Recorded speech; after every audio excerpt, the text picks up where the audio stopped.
Om Tava Kathamritam Tapta Jivanam Kaviviretam Kalmashapaham Shravanamangalam Srimadatam Bhuvi Grinanti Ye Bhurida Jana.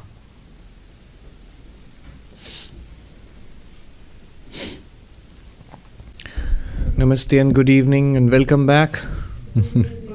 Good evening. Long time no see.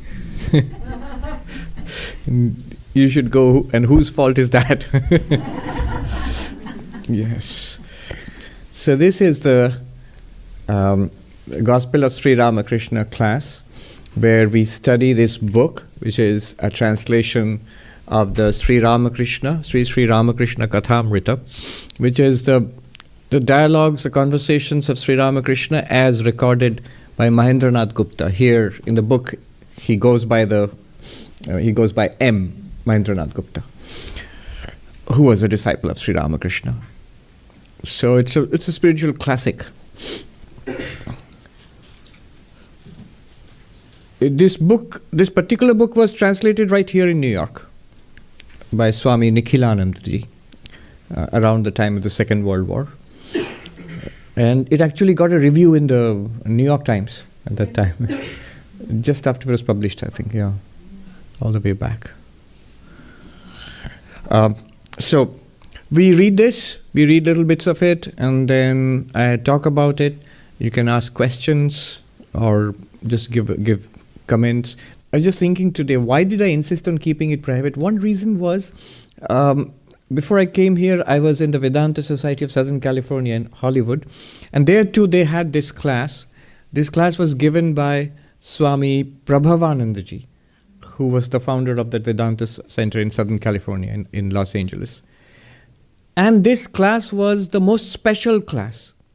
So all the other classes were open to people, visitors. Only this class was open only to the members of the Vedanta Society in those days.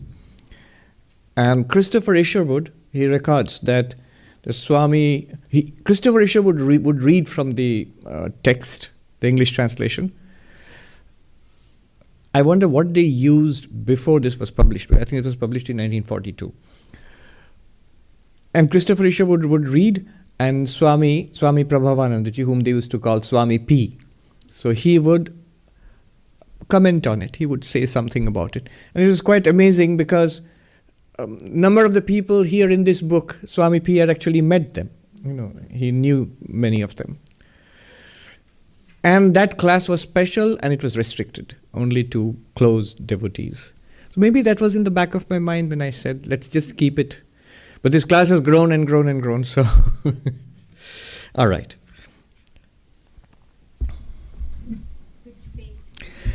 So I'll start where I have my page mark was. I hope that's where we stopped. So this is page 184 in my book, and the date is Friday, 9th March, 1883. Friday, 9th March, 1883. And some of you have got the book. It's nice if you have the text with you. Nowadays, it's also possible to get it, in the e-book format. You can also have it in your phone. So, as is our practice, I'll read a page or so, and then we'll talk about it.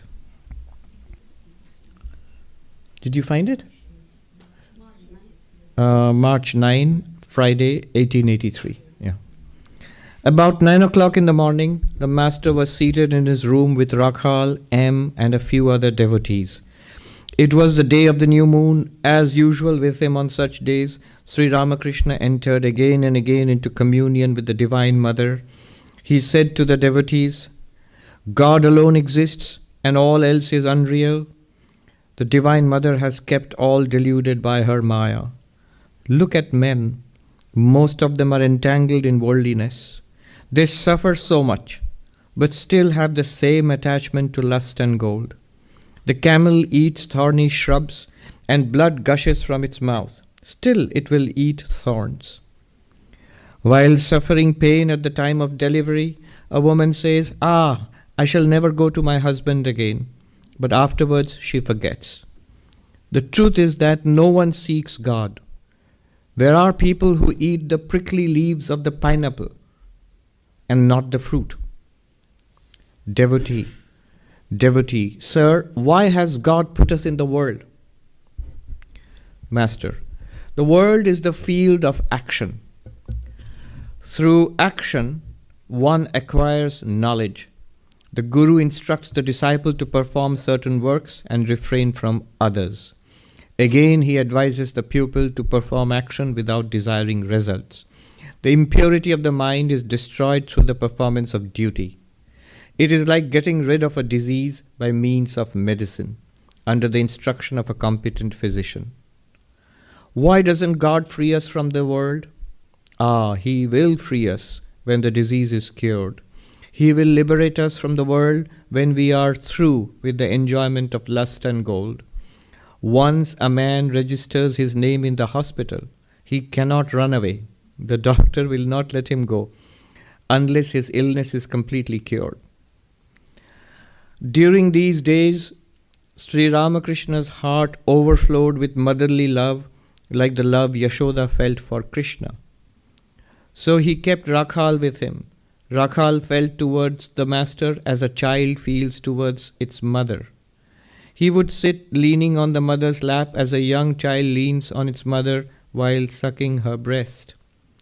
Rakhal was thus seated by the master when a man entered the room and said that a high tide was coming in the Ganges.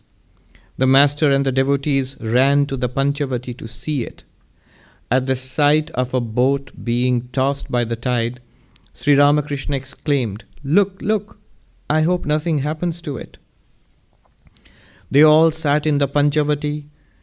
The master asked M to explain the cause of the tide.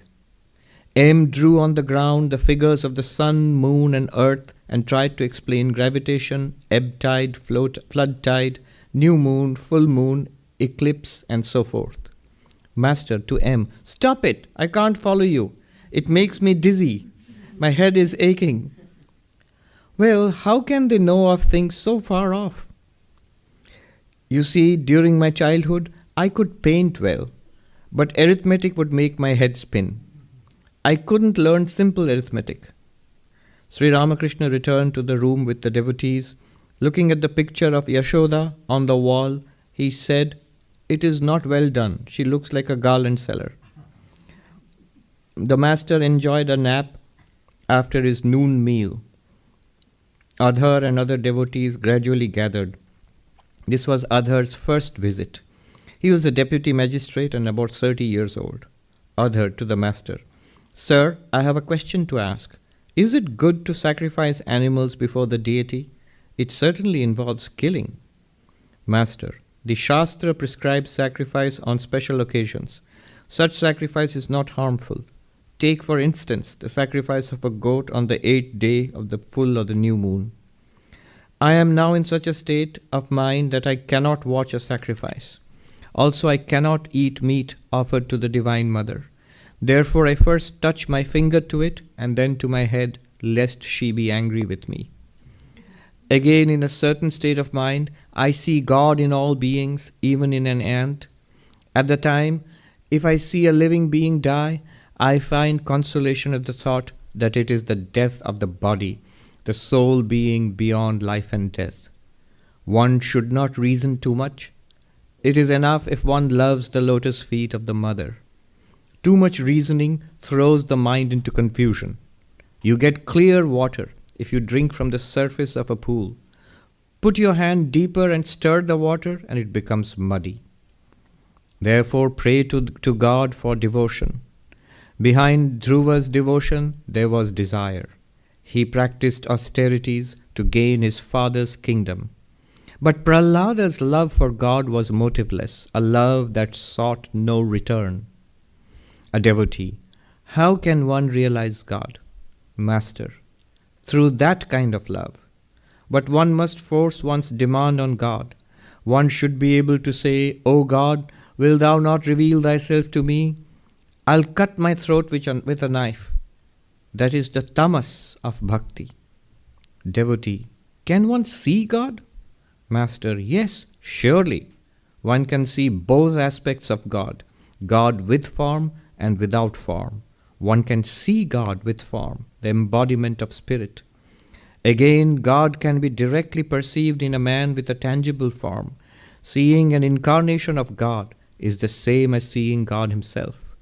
God is born on earth as man in every age. There's a lot to be going on with, as you can see. So, Sri Ramakrishna, he describes, is in his room in Dakshineshwar, the Kali temple near Calcutta. Now it's within Calcutta, it's in North Calcutta. It's on the bank of the river, the holy river Ganga. And the devotees are visiting him. Sri Ramakrishna is in, when it says communion with the Divine Mother, what it means is he would have a vision of the Divine Mother. Of course, nobody else around him saw it, but they all felt the upsurge in spiritual emotion, a very sublime upliftment. The holiness surcharged the atmosphere. And then he talks to the devotees. God alone exists and all else is unreal. The Divine Mother has kept all deluded by her Maya. So this is the central teaching of Vedanta, Advaita Vedanta. Brahma Satyam Jagat Mithya and Jiva Brahmaiva Napara. What it means is there is one ultimate reality, one non-dual ultimate reality, existence, consciousness, bliss, pure being, pure awareness, pure bliss. And that is the reality. What we consider to be reality, this world, ourselves, the way we are, and this world, this is an appearance. Appearance of what? In what? Of what? Of that divine reality. That reality, which is called God in theistic religions, that reality appears to us as this world, as our own limited individualities, and as the God of this universe. So this triangle, God, sentient beings, and material universe. Jiva, Jagat, Ishvara. Ishvara is God. Sentient beings, Jiva, that's us, human beings, and all other living beings. And this material universe. All three are an appearance of one underlying reality. We might call it the absolute. In Vedanta, it is called Sat, Chit, Ananda, existence, consciousness, bliss. And that's the reality. I have mentioned this earlier also. Why this existence, consciousness, bliss? Why not something else? Because these are the fundamentals. I mentioned it in one or two talks recently. If you look at the deepest questions in philosophy, the three deep questions, all of philosophy is basically these three questions. What's real? The branch of philosophy which studies what's real is called metaphysics, or new fancy name, ontology, the science of reality. Ontos means being, existence. The second great question in philosophy is, how do you know anything? So the science of knowledge, how do we come to know anything? Epistemology. And the third great question is, what's the point of it all? What's worth having? What's the goal of life? What are we doing here? What's right? What's wrong? So that quest, that search is called axiology. So these three. Earlier there are a number of different branches which studied it. There was aesthetics, which studied beauty. There was ethics, which studied right and wrong. They're all clubbed under one branch called axiology now.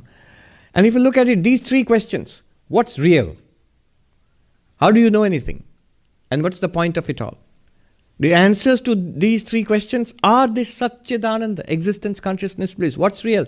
Being itself, existence itself. How do we know anything at all? How is knowledge possible? How is experience possible?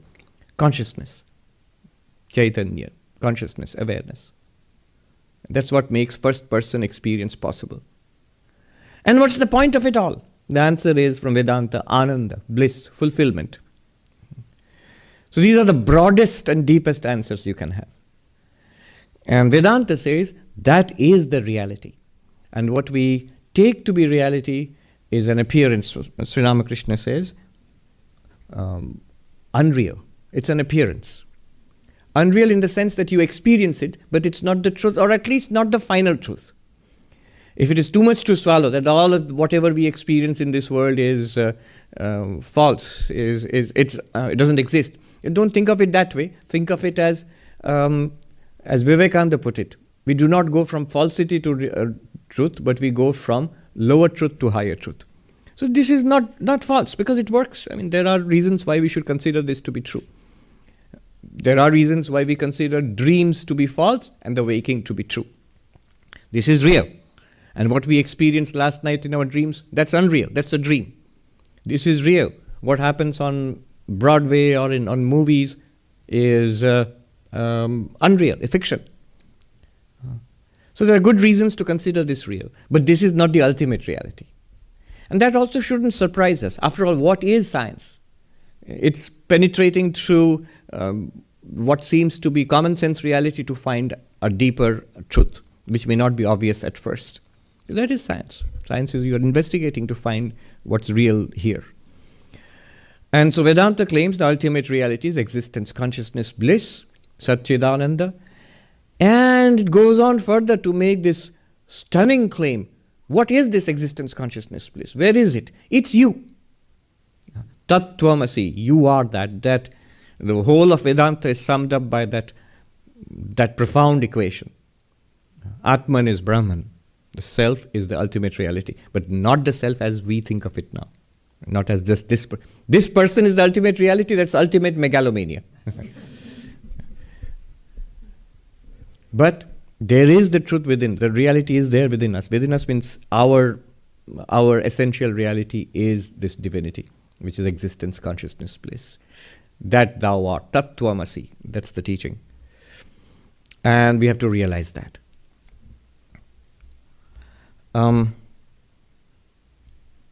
If that's so, the next question will be, why doesn't it seem like that? Why doesn't it seem like this is not real, there is an underlying reality, existence, consciousness, bliss, Satchidananda. If I am Brahman, if I am that divine, if I'm one with God, if I am that divine reality, why doesn't it seem like that? Rather, it seems to be I'm just this person here, this physical person, mental person, this emotional person. So why does it seem like this? And Sri Ramakrishna answers, the Divine Mother has kept all deluded by her Maya. So the idea of God in Vedanta is that ultimate reality, which is your own self, which is the real you. That ultimate reality in association with one body and mind is you. Limited by one body and mind is you. And in association with the entire universe. That existence, consciousness, bliss, in association with the entire universe. The technical term is limited by this universe. Is God. So the individual, we are the individual sentient being. In Sanskrit, Jiva. The cosmic is Ishvara, God. Now that God has a power. The power by which it creates he, she, it. Because in Vedanta, all these will apply. For Sri Ramakrishna, God was Mother, the Divine Mother. Specifically, the form he worshipped was Kali. Now, so for him, it's the Divine Mother. Whenever he says Divine Mother, Kali, he means what we will call by God in religion. So he says the Divine Mother uses that power to keep us deluded. And he gives an example. He says that the cobra, with a one bite, a little bit of the poison available at its disposal, can knock out its prey, a mouse or a frog, just a little bit of it. In fact, I saw this documentary about the most poisonous, venomous thing, the biggest venomous snake, the king cobra, found in Malaysian jungles in Malaysia. And there are elephants there also. And the elephants walk carefully in the forest, in the undergrowth, lest they step on the king cobra. A big elephant stepping on a snake, the elephant is scared. And the cobra usually hisses to warn off the elephant. The cobra also doesn't want to get stepped on by nobody would want to get stepped on by an elephant. The cobra hisses to warn off the elephant because the documentary said the venom of the cobra is enough to kill an elephant, not just a mouse. So it can knock out the prey, but all with a little bit of the poison, but all the poison is in the mouth in the glands, poison glands of the cobra. Just by the way, not relevant. The elephant's hide is so thick that the cobra's teeth which inject, like an injection injects the venom. It can't penetrate through the hide of the elephant. But that's why the cobra knows to strike the trunk of the elephant, which is much more delicate. So all the poison is in the glands of the cobra, and it does no harm to the cobra. A little bit of that poison can knock out the prey, but all the poison does no harm to the cobra. Not only does it do no harm to the cobra, it is the power of the cobra. It is the power of that snake. Now that's an example. Not that Sri Ramakrishna is saying God is a snake. What he means is, this power is at the disposal of God, and this power is that which has kept us deluded. You are Brahman. You are existence consciousness bliss. But you do not know it. And this world is an appearance of God, of existence consciousness bliss. But we do not know it. It doesn't seem like that to us at all. Why not? Because one of the effects of this power is to keep us in this state of delusion, of forgetfulness, of not knowingness. But doesn't this affect God also? No, it doesn't affect God, because it's the power of God. Just like the cobra is not affected by its own poison, similarly, God is not deluded by Maya. Rather, it is the power of God by which God projects this universe, maintains this universe, and keeps us in play in this universe. So that's the paradigm. How does this delusion take effect? So that which is infinite, existence, consciousness, bliss, limitless existence, now seems to be limited existing things. What God does is projects a network of names and forms. So there is limitless existence. We say these are just words. What is it like to be limitless existence? We don't know. But that same limitless existence is available to us right now. How? Here. Right here. But you will say, where is limitless existence? I see chairs and tables and people and lights and a room and a city outside. So we see existing things. This is an existing thing. An existing thing. This body is an existing thing. Even our thoughts and all, they are existing things. So limitless existence appears as limited existing things. I'll repeat that again. The same ultimate reality, Brahman, appears to us as limited existing things here, right now. Some people misunderstand Advaita Vedanta. They say that, according to Advaita Vedanta, the world doesn't exist. It says, this is not there. There is Brahman, Nirguna Brahman, that's real, and this is not there. Be careful, you're making a mistake. When you say this is not there, what do you mean by this? When you say this, if you mean right now what we are experiencing is that Brahman plus names and forms.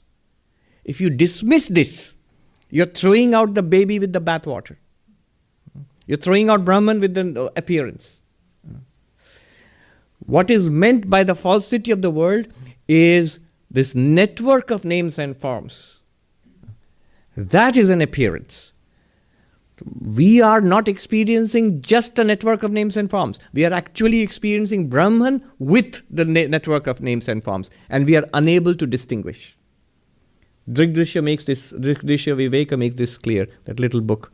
It says this power of delusion, this power of confusing us, works in two levels. One is with regard to the external world. It's all pure being itself. But we don't see anything as pure being. We see it as limited existing things. And we cannot distinguish between the things and their existence, between the names and forms and being itself.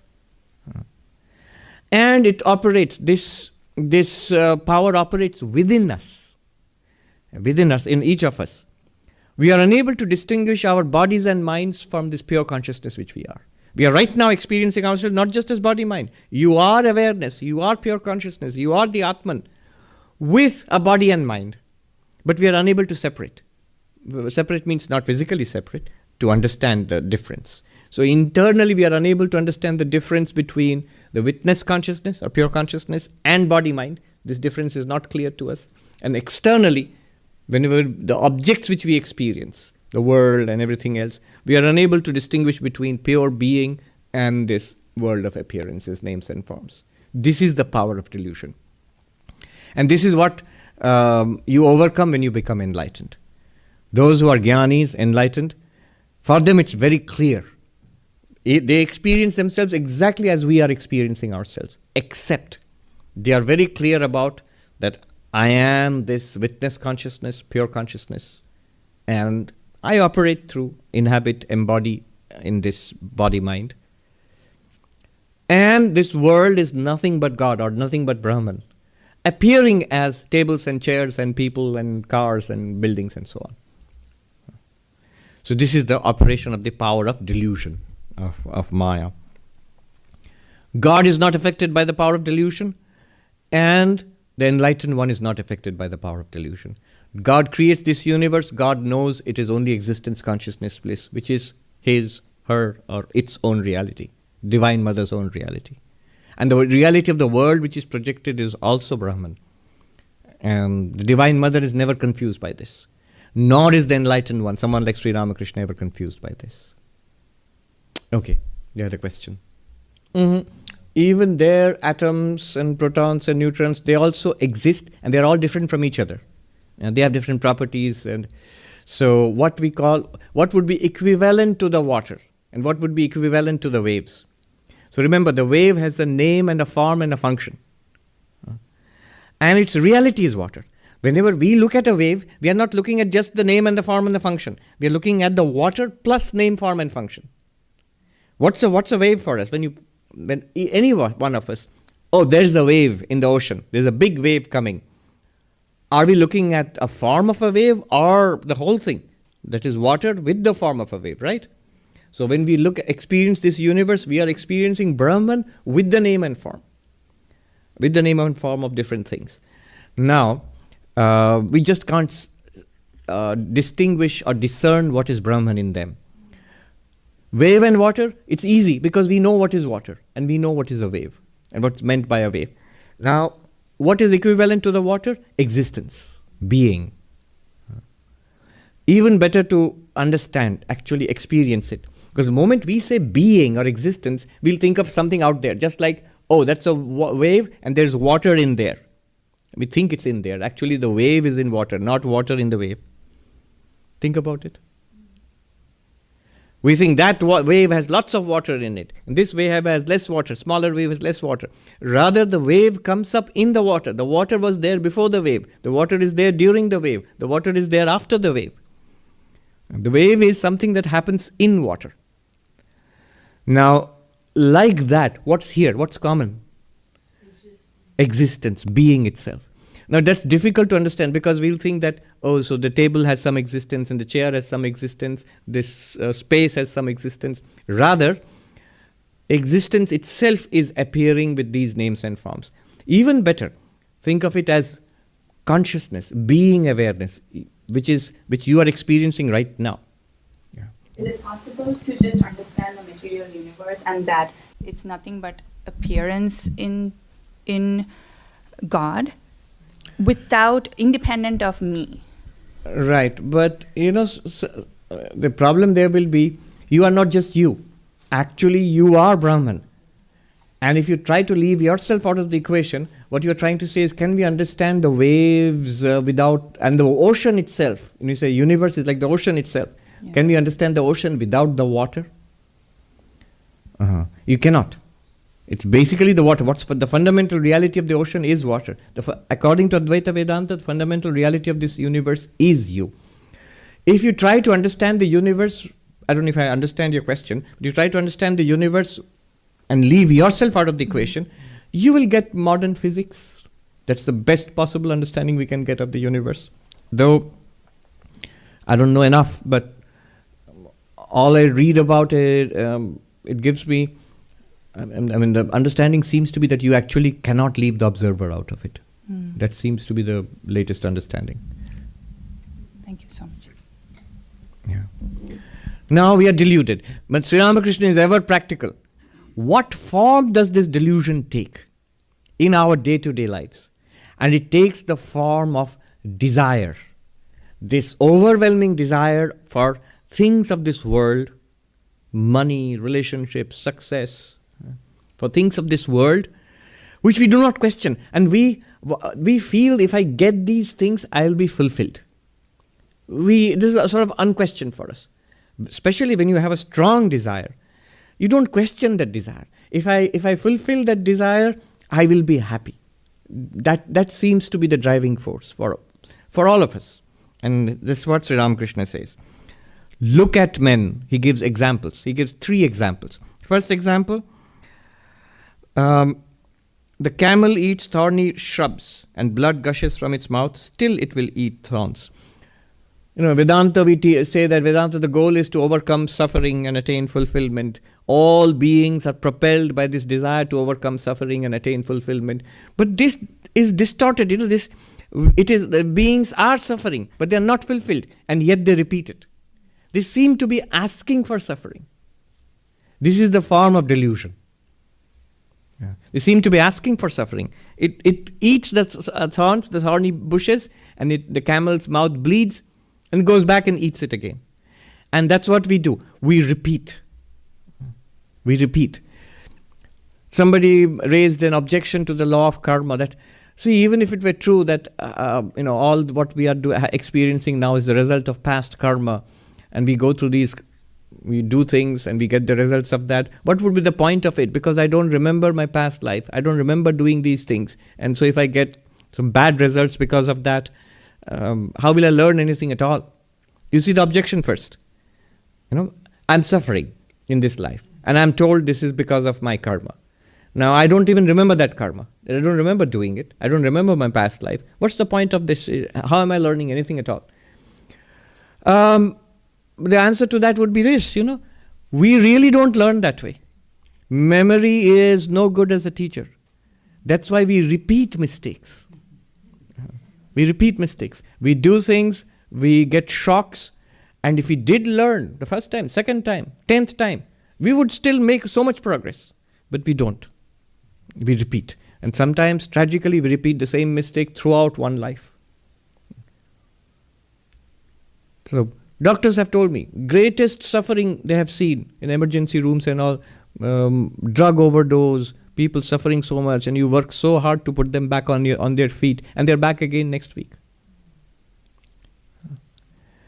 So it's not as simple as, in Advaita Vedanta we say, there's a veil of ignorance over us, you get knowledge will overcome ignorance, and you're free. This seems to be a positive force stopping us from moving down that path. So this positive force is a power. This is the power of Maya. It's put in different forms in different religions. In Christianity, for example, the original sin and the burden that has been passed down throughout human generations, you cannot overcome it on your own. That's the understanding. The traditional Catholic doctrine is that you cannot overcome this on your own. It's impossible, beyond any human power, to overcome this huge burden which ties us down. All the paths of liberation are open, but we will not take them. So this requires a special grace. So that's the whole idea of the incarnation of Jesus Christ and the freeing. But that same idea is there in other religions also. A special grace is required to set us free. All spiritual paths will work. Meditation will work, devotion will work, the path of knowledge, jnana will work, tantra will work, all of them will work. We won't do them. We won't. Not that we don't want to, we want to do them, but still we can't. That still we cannot, that burden, we require help. And that's called the grace of God, Ishvara Anugraha. That comes to us in the form of scriptural teachings, in the form of holy company, in the grace of the Guru, the mantra, in many ways. These are the ones which we see. But also the inner transformation and seeking for God which comes. It's so precious. Sri Ramakrishna gives these examples. That shows that even the least bit of spirituality is so precious. I always feel, if it has come in your lives, this little lamp of spirituality is flickered into life. This little urge is there towards God. It is the most precious thing in our lives. Not just this life. Lifetimes of effort have gone into generating this. No matter how weak and small the flame is. This we'll see later. This is the point of this entire game of life. In fact, according to Vedanta, is the point of the entire universe. The spiritual seeking, and ultimate, this will lead to liberation, enlightenment and freedom. This is the most precious thing. And that's why Sri Ramakrishna says, most of them are entangled in worldliness. What's wrong in being entangled in worldliness? They suffer so much. And then, if they did suffer so much, literally felt it, I'm in so much suffering, they would break out, but they don't feel it. There is a saying, I've forgotten the original Sanskrit, for the truly sensitive, everything is suffering. They say that they experience everything in the world like the touch of a cobweb on your eyeball. So it's a fine thing. It is no bother to you, but if it touches your eyeball, you feel it. It's a distinct irritation. Similarly, the entire world, even when everything is going well for you. Everything is going well for you. Let me just finish this thought. Hold on, don't forget your question. You had a question also. Just don't forget it. So when it comes, this desire for God realization, one should nurture it, protect it, nurture it. This is the most important thing in our lives. People suffer so much. A devotee, a gentleman, was telling me just the other day that one day he was driving Swami T down the city here. Swami Tathagatananji, who was here before me. So the Swami, so they were driving, and then they saw at a crossing this lady. She was pushing a perambulator with a kid and also holding onto the leash of a dog, and then she had a cigarette in her mouth and a mobile phone into one, and then she was crossing the street, and the Swami excitedly said to this gentleman, look, samsara. This is samsara. Now, if that was recognized as suffering, not leading to anything at all, not leading to much in life anyway, if you just do that much, then that also would be a big gain, that is suffering. But it's not recognized as suffering. That's the real trap. When he says, they will eat the same thorny bush. So they will not recognize it. They will not recognize it, and they remain trapped there. That is the problem. Then he gives another example of the woman who gives birth to a child and the terrible pain of that, and she says, I will never go to my husband again, but afterwards she forgets. Thank God for that, because then otherwise the human race would come to an end. I read a joke. It said that women are actually much tougher than men. If it was men giving birth to babies, after the first man gave birth to a baby, he would go and tell his friends, his buddies, and that would be the end of the human race. Nobody they would be too scared of giving birth to a baby. So, in Bengali and in a number of Indian languages, there is this prasav vedana. It's regarded as the most intense pain, the labor pain. And Sri Ramakrishna says, but afterwards she forgets. So the most intense suffering also we forget. This is the trap. There are two questions. I'll come to you. This lady first. Do you remember the question? Yeah. So you mentioned that to a sensitive person, everything is suffering. Yes. So how do you separate that from being a pessimistic person? How do you separate that from being a pessimistic person? You would be a pessimist. That's why a lot of sensitive people, they become depressed. They some commit suicide. Sartre, who was a little over dramatic, but I think in his book Nausea, he just says, sitting in the park, looking at a tree, just the existence of the tree. Now you would think what weirdness is there, but just the existence of the tree makes him want to throw up. Now, that's a little too much, but he's an existentialist, and he's French, so that explains a lot. So then how do you overcome that pessimism? Because you have to keep going. So that is pessimism. And one way out is not to be so overwrought. Keep your mind on the perambulator and the cigarette and the mobile phone and the dog. Then that's not the point, and that's enough to keep you busy and engaged. See, that person is, if you caught hold of that lady and said, oh, you're in great suffering, strive for your liberation. You say, what? That might be a good thing to do in the future, but right now I have the baby and the dog and the phone. I'm on a phone call. Please let me go. And I have this cigarette to finish. So people are not unhappy really. Maybe a little dissatisfied, little annoyed, little irritated, little overwhelmed by the demands of life. See, if you took it all away, would they be happy? In many cases, no. I have seen this in the Himalayas. Sitting there, I spent some time studying and meditating there. If you do not have a strong, positive spiritual quest, then people say, when I describe the Himalayas, it seems so wonderful. Where can I go? Where can I stay? But wait a minute. If you don't have a strong, positive quest, an internal spiritual practice to sustain you, very soon that spectacular beauty and that solitude, it will just rock and winds and endless cold and poor food and snow and the roaring river nearby and that beautiful solitude soon becomes a gnawing loneliness. I've seen that happen to people. One young man came to me. He would come to me and talk to me. He was frustrated with something in the world, some kind of work problem, and he ran away to the mountains, as people sometimes do in India, and then and I thought he would sit in a cave and meditate, and he did that. He would come and speak with me, and then once he told me, he sort of opened his heart to me, and he said, I'll tell you in Hindi and translate. He said, "Sach bataye Mahatma Ji, I'll tell you some truth, O monk. Sach bataye Mahatma Ji, kuch acha nahi lagta idhar. I don't like anything here.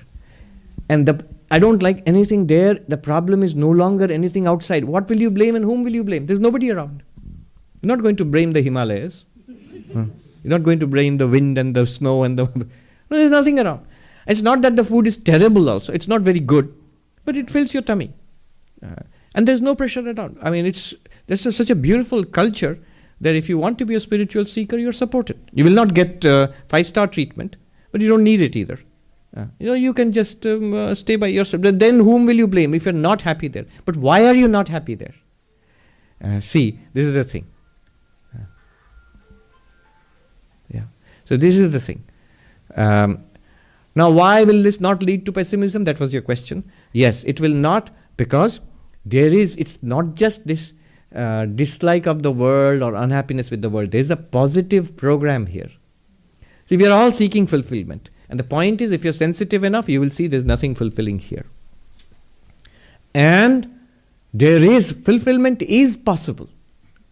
That's demonstrated by the lives of the spiritually advanced people, the masters, teachers. Sri Ramakrishna, why did he attract people? Because he made them feel despair and loneliness and existential angst like sarts and make them feel like throwing up? No. He was a fount of delight. All the time you will find people laughing and they're full of joy and hope that we can also become spiritually advanced and become fulfilled. Can we become a little bit like him also? This demonstration that it's possible to be fulfilled. So that is the thing. It is not pessimism. It's actually optimism, and for the first time true optimism, because there is some real hope of deep lasting fulfillment. And somebody defined, in fact Wittgenstein defined religion as a search for the ultimate security. That the possibility of ultimate security is there. That you will truly, truly be safe for the first time and forever in your nature as Brahman. Yes, you had a question. And then we'll go there and come back. It's one question. I'm not sure I'll be able to word it properly. But if the power exists, why is the power used to first keep me away from my true goal? And second, why is the true goal not just overcoming desires, but why does it then become spiritual seeking? So 2 questions. The first one will be asked very soon. Just now he will ask. You see right now next. So you'll ask, "Sir, why has God put us in the world?" The same question which you asked. If this is the truth, why at all would God use this power to keep us deluded? That question will be answered soon. The second one, Why would it not just be used to overcome desire? Why would it sort of mature into or evolve into spiritual seeking? That's also a desire. That's also kind of seeking. Instead of this seeking, that seeking. See, it's not seeking per se. It's our rush towards infinitude. The Chandogya Upanishad says, Yo vai bhuma tat sukham, that which is the vast, the infinite, that alone is happiness. Nalpe sukham asti, there is no happiness in the limited. Bhumaiva sukham, the infinite alone is happiness. Now that is our nature, and we are all rushing towards it. All our desires here, it could be the desire of a child for a toy, and it could be a desire for knowledge, for money, for power, whatever it is. We are all seeking fulfillment, and that means we are all seeking limitlessness. We are trying to overcome our limited nature. So, this is the deep analysis of all human striving by Vedanta. There is this great power which is pushing us ever forward, and that will not be satisfied until it reaches infinity, or it shows that we are infinite. We are limitless existence, consciousness, bliss. So, the spiritual desire and this worldly desire, they are ultimately not different. It's part of that same impulse. As Aurobindo put it, life itself is yoga. Life itself is yoga. That is a very, very broad, that's a really, really big picture look at it. Because first we divide it into worldly life and spiritual life. As if they are fundamentally different in certain ways, but still they're part of the same project we are all engaged in.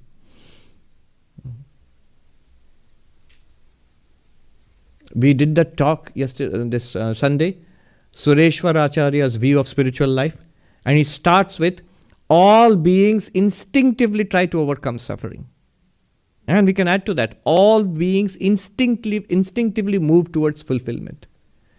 And that moving towards fulfillment is from the child's nagging for a toy to your fascination for some knowledge in school, to your desire for money and achievement in this world, to your desire for a family, for building up an empire, whatever it is. And also God realization, nirvana, moksha, whatever it is. All of that. The sign of that is once you become enlightened, even that desire for God realization goes away. Shankaracharya sings, na dharmo, na chartho, na kamo, na moksha. What do I want? Shankaracharya sings there. I do not want pleasure. I do not want wealth or power, achievement, artha. I do not even want merit, a moral life which will take me to heaven after death, dharma. I do not even want enlightenment and freedom, moksha. Why? Chidananda Rupa Shivoham. I am of the nature of limitless existence, consciousness and bliss. So I am already fulfilled. Where is the need for any further seeking? But before that seeking has to be done. It's done in a wise way and it's done in an unwise way. The unwise way is what Sri Ramakrishna calls under delusion. But why that delusion at all, we'll see. The question there. Good segue into the question is that is devotion to a god or to any god a requirement? Yeah. Sorry, a devotion to a god or any god a prerequisite or a requirement for the seeker of the knowledge of Brahman? Yes. So strongly recommended. And the traditional Advaita path is also a path of meditation, devotion and action. However, if you're going to push it to the limit and say that, no, absolutely essential, is it like a necessary condition? No, in that case, not. It is possible without devotion to the god of religion, the theistic god. There are paths, Patanjali Yoga, there is the whole Buddhistic path, there is Jainism. Though devotion to deity is cultivated, but it's not particularly devotion to the theistic god. However, it's a very great aid. It's a very powerful, and Sri Ramakrishna strongly recommends it all throughout. And there's no question of a god or any god. There's only one God. When we talk about this god or that god, these are different traditions, different conceptions, that's all. But they're all about the same reality. These are not different constructs. So just a follow-up to that is, in that context, is the god also a form of the Brahman, as you said? With yes, three appearances of Brahman, this world, us, and the god of religion, Saguna Brahman, Ishvara. Yeah. Now, just hold on to that. Let me lead a little more, answer that gentleman's question, because that question will be raised now. And Sri Ramakrishna gives a third example. First is the camel eating thorny bushes and its mouth bleeding and doing it again and again and again. And we may sneer at the camel, but that's us, basically. We do it all the time. That explains regret. That explains guilt. What a strange phenomenon. Why do we regret something that we have done? It's like we are two people. I did something, and I was quite convinced about doing it. I really wanted to do it. And then afterwards, I wish I hadn't done that. I wish I hadn't said that. Regret, guilt. So this is there. The second example he gives is of the woman who gives birth and the pain she undergoes.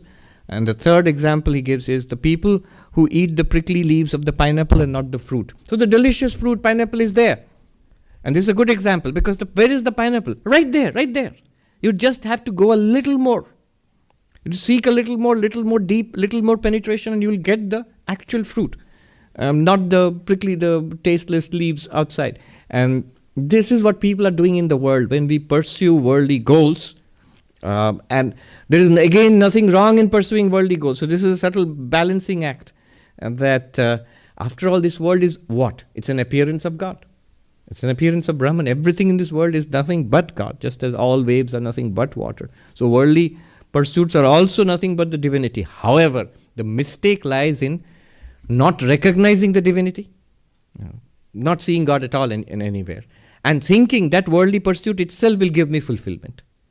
That degree will give me fulfillment. That toy will give me fulfillment. That gadget will give me fulfillment. That child will give me fulfillment. This award will give me fulfillment. Facebook likes will give me fulfillment. It won't. It won't. Very soon we know that also. We also know that. Then either we give up the hope of any kind of deep fulfillment at all and say, this is how it is, let's carry on. You live only once, YOLO. So carry on like this. That means we have given up the central promise of spirituality, all of this, that the ultimate solution is possible. Deep fulfillment is possible. Overcoming of suffering is possible. That's the promise of all spiritual traditions. And we are denying that when we say this is all that there is. This is materialism. When we say this is all that there is in life, this is materialism. And it's bound to end in despair. It's bound to end in despair. Let me just read that next question and the answer, and we'll take the question here. The question you asked by the devotee is exactly what the gentleman asked. Devotee, sir, why has God put us in this world? So God has this power of Maya, deluded us, and we are like the camel eating the thorny bushes again and again in suffering, and not just one life, lifetime after lifetime. What are the thorny bushes? Everything that the world has to offer, which we like and which we are trying to pursue and get. Master, the world is the field of action. Through action, one acquires knowledge. Guru instructs the disciple to perform certain works, refrain from others. Again, he advises the pupil to perform action without desiring the results, and the result is the impurity of the mind is removed through the performance of action. And then he gives examples, one of a doctor, another of the hospital. So, this world is a school, another example, school Vivekananda has given this for our spiritual progress. We are here, we are moving in our journey towards the infinite. And God is not holding us back. God has not put us in this trouble. We are in this trouble. What is holding us back is us. We are holding on to as Vivekananda said, thine only is the hand that holds the rope that drags thee on. Let go thy hold, sannyasi bold, he says. So, all this world, every experience in the world is pushing us forward in our spiritual life. In the big picture. In the small picture, sometimes maybe we feel we are regressing, we have become sinners, or we have made a mess of our lives. In the long run, we are all moving slowly, painfully, but not unsteadily, but towards enlightenment. When we start moving fast and steadily and directly, we are spiritual seekers. Before that, we are just living life. And so he says, when you become spiritual seekers, first we move from unethical action to an ethical life. He says the Guru teaches, or religion teaches, or spirituality teaches us, do's and don'ts. ethics, morality is the basis of civilization, let alone spirituality. It's the basis of all civilization. So we move from unethical action. Why does anybody do anything unethical? I mean, apart from people who don't know what is right and wrong, but even if we know it is wrong, why do we still do it? Most unethical action, and the ones that a court of law would blame, is deliberately done with intent. Why do we do it with intent? Somebody said that people want to do the unethical things and they don't want the result of that unethical action. People want the result of ethical action, but they don't want to do the ethical action. They don't want to do the good karma, they want the result of good karma. They want to do the bad karma, they don't want the result of bad karma. So, but why do we do it at all? It's the same impulse, desire. It's desire. Raga, dvesha, likes and dislikes, attachment and aversion. I want something so much, I want to be rich so much, I am willing to be dishonest for it. That's unethical action. I like my cookies so much that it doesn't matter that I have diabetes and the doctor has told me not to eat cookies. I overstep. Why? Because I'm propelled by desire. In the Gita, Arjuna asks Krishna, Kimichan, desiring what? Propelled by what does a person do things even if he or she does not want to do them? Hence guilt or regret afterwards. And Krishna replies, propelled by desire.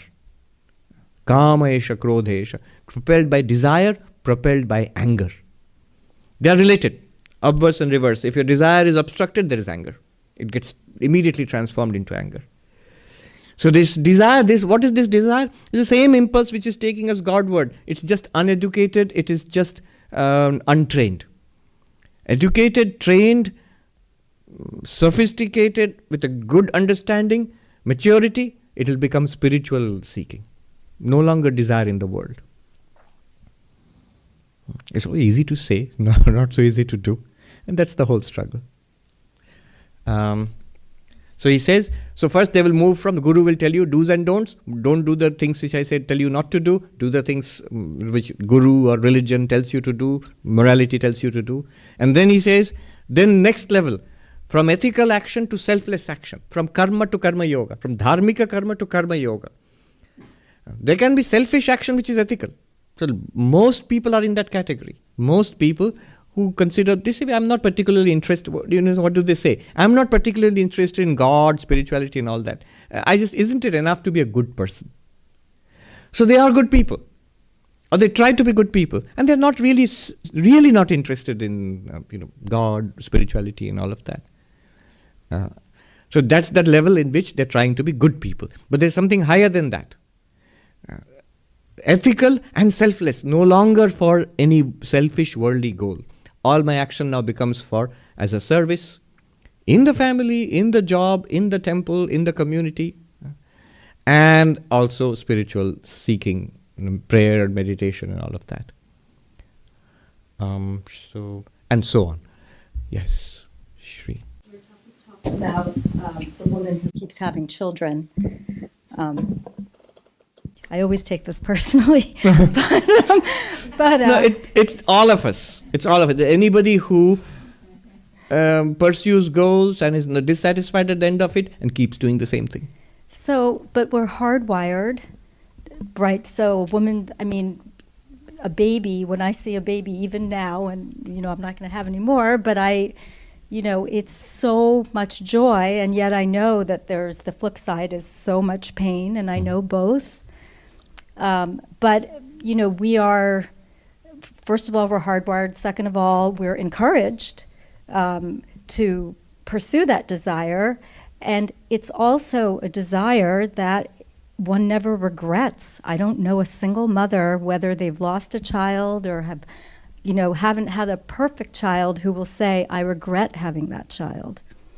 So Yes. all the examples you give in the motherhood one, in that desire, there is no regret. True. But what Sri Ramakrishna is saying is that there is no ultimate fulfillment there. And there is suffering there.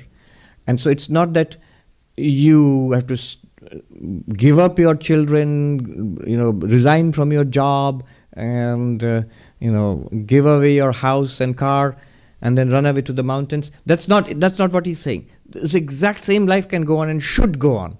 That was Krishna's advice to Arjuna also. That this same life, what you're doing, it should go on. But don't look for that permanent fulfillment, the deep fulfillment there. Don't look for safety or security from suffering there. Yeah, there's Only none. in God it's possible. Yeah. Right. But so that means you have to add that element of spiritual seeking to your life. Sri Ramakrishna says that, like the child who holds on to a pillar and goes round and round, has fun. Like children love whirling round and round. But they hold on to the pillar and they are careful not to let go of the pillar. If they let go, the child knows that he or she will fall and get hurt. Similarly, in life, you're taking care of your children and your job and whatever you're doing. All that will help you and help us to go towards God realization, as long as God realization is kept at the center of it all. Thank you.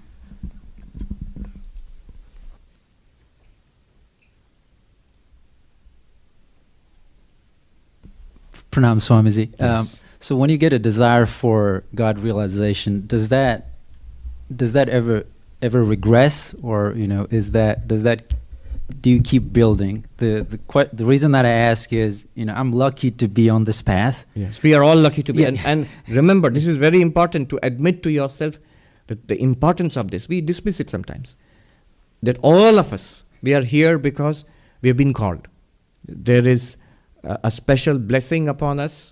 Anybody who is on a spiritual path anywhere, if any of this is true, this Vedanta, these teachings, then in that case, this is the point of this all of life. Just as the Buddha set out on his quest, like Vivekananda and any spiritual seeker across the ages, we have all set out on that path. And we should be very clear and admit to ourselves, own it up, that this is my goal, my project in life. Yes, sorry. But do I lose it at some point, or is it? Yes, it comes and goes. You can see it in life. It comes and goes. It's a long, slow process. Even this. Coming to this is also coming to a spiritual seeking, a spiritual aspiration. God exists and I will realize God. This view of oneself as a spiritual seeker. This is where spirituality really starts. Conventional religion can start long before this. There are lots of people who go to church or temple, but who are not particularly interested in, nirvana or moksha or salvation, and not really. So this is a very precious gift. And once we have got it, we are on the way. It will never truly go away. That's the blessing of, in Krishna says in the Bhagavad Gita, you will never sink back into worldly life entirely. But it may seem like that. If you look around, you people who were intensely spiritual for a while, and then they seem to have drifted off. But we see only a tiny slice of life. So there's the story of the two birds on the tree. In the Mundaka Upanishad, it's there. So there is the lower bird who hops from branch to branch and pecking at different fruits. Sometimes sweet fruits, sometimes bitter fruits. So once it tasted a bitter fruit and a shock, it stepped back, and then it caught sight of the higher bird, which was sitting way up on the tree, very serene, magnificent, very peaceful, and sitting there and watching. And this lower bird felt, I should be like that. Can I be like that? That's also a bird. And if that bird can be so peaceful and contented without jumping around, can I be like that? So it starts moving towards the higher bird. But on the way, it sees a particularly nice looking fruit. So just a minute, let me try this out. And it is nice. It works out. You will see in spiritual life, as you move forward in spiritual life, very soon, many people tell me, amazing, all my desires are being fulfilled. Watch out. That's the nice fruit in front of you now. And then he goes towards that and he pecks it, and it's very delicious, and forgets all about the higher bird. Then it tries out another fruit and another fruit. After a long time, it comes across a particularly bitter fruit and gets a shock. What am I doing? Oh, look, the higher bird, I'd totally forgotten. And move forward again. And this way it goes on and on until it comes close to the higher bird, and suddenly in a flash, it realizes that there is no lower bird at all. That's an amazing part of the story. There was always this higher bird. And that's freedom. So when does one get the grace of God? We have already got the grace of God. The thing is to move on. To move on in spiritual life. Sri Ramakrishna says, go forward. Do not stop. Go forward in spiritual life. remember, we will not be destroyed in spiritual life. In spiritual life, whatever progress you make, even if we do not become fully enlightened in this life, it is all preserved. Everything else is lost. But spiritual progress is preserved. Sri Ramakrishna says, Gita says it. In the 6th chapter, Krishna says, in the next life, even if one does not become enlightened in this life, in the next life, one will come to spiritual life in spite of, even if you don't want it, you will be swept into spiritual life, somehow or the other. It will all work out, and life becomes actually better, simpler, more peaceful, because you are on this path, because God wants you to be on this path. Whichever place you are, whichever religion, spiritual tradition you belong to, spiritual path is where God wants us to be. So once you are on the path that God wants you to be in, you will find that life actually becomes much better, much more peaceful, much more God-oriented. If you are not on the path, now God is worried, why are they not on the path? So God wants to bring us to the path. To bring us to the path, it could be showing us lollipops, come to the path, or the stick, which are terrible kicks and blows in life. It might just be a little scolding from God's perspective. Divine Mother's perspective might be scolding. It's terrible for the child. To one of her disciples, a gentleman, mother said, the typical Bengali woman in the villages, she will indicate a little, we say little, she will show a little bit of the little finger, like this, and she will show like this. That means a little, this much only. So the mother said to this person, you will attain what you seek in this life itself. However, you have a little suffering. So, and this gentleman, long after the mother had passed, he went through terrible times in his life. So much loss and suffering and illness and loss of beloved people. Oh, terrible, terrible. But he was calm all throughout it. And he used to say, thank God she just said a little. What's just a little for the Divine Mother is lifetimes of horror for us. Yes, that's the last question, then we'll have to wrap up. Do you have to have desire in spiritual life in this sense of it almost, like the way we're talking about it now, feels like progress in a linear sense, or a goal to be attained? Is that necessary? It's necessary. As Sri Ramakrishna says, somebody asked him at the end of this dialogue we heard, can God actually be seen? He says, surely. And that is the goal which is set to us. God realization, enlightenment, whatever you call it, the vision of God.